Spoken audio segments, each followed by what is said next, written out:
First, I work for International Corporation, a local real estate company and developer.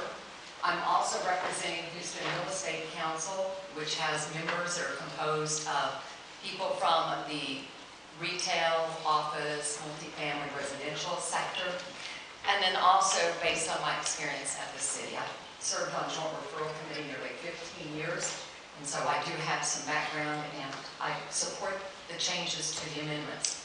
Joint referral involves a lot of work in terms of when people are redeveloping their property and they need to abandon streets or they need to move easements. And it can be a very lengthy process to go through. So the two items on council agenda today significantly improve the process and in fact shortens the time frame going through the joint referral abandonment process. So item 20 changes the method of appointment of an appraiser. Right now it's a two-step process. You go to city council, you get the appraiser appointed, and then when you complete all of the work, then you go to city council. So the proposed amendment on item 20 will eliminate that first step. Item 21 allows the Director of Public Works to administratively approve the abandonment exchange of easements without coming before city council. And just an example, if you have a property owner that has an easement on the east side of their property and they want to move it over to the west side of their property, you're putting them in the same lengthy process as it would take somebody to go through a street abandonment process. So it's trying to create a more streamlined process and take time. So I'm in support of it, and I'll just stop there and let you ask me some questions if you have any. Marlene, it's good to see you. Good to see you, Mayor. You look so much more relaxed. Not stressed. Private sector's been good for you.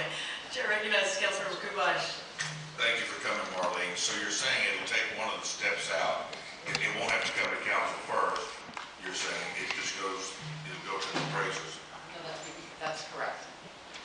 So what will happen is right now, the real estate group in Public Works Real Estate Branch prepares a package detail information and sends to City Council a request telling you what the transaction is and will, in many instances, request an appraisal. And that process to get to that first step takes several weeks, up to about 2 months just to get to that point. So by eliminating that first step and having an approved appraiser list that, as I understand, they will circulate through the list, then you're really cutting time down by coming to City Council. The other thing I was going to ask you, is this just about abandoning easements, or is this about abandoning homes? What is this? Okay, so item 21 really only pertains to utility easements. So it does not pertain to if you're abandoning a street. So item 21 is very narrowly scoped just for when you're abandoning an easement in exchange for another easement and you have equal square footage. So that will streamline that process. Item 20, if you're abandoning a street, you'll go through just a one-step process and you'll go to City Council for the final transaction, actually abandoning the street.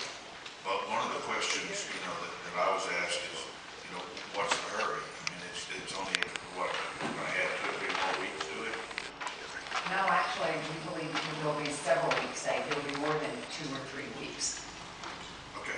So we think it could be upwards of a couple of months savings in time. Thank you very much.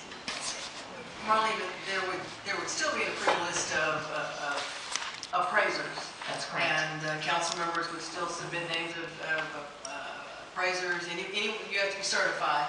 Right. If you have the proper certification, anybody can get on the list and go through the list. And City Council votes on the list.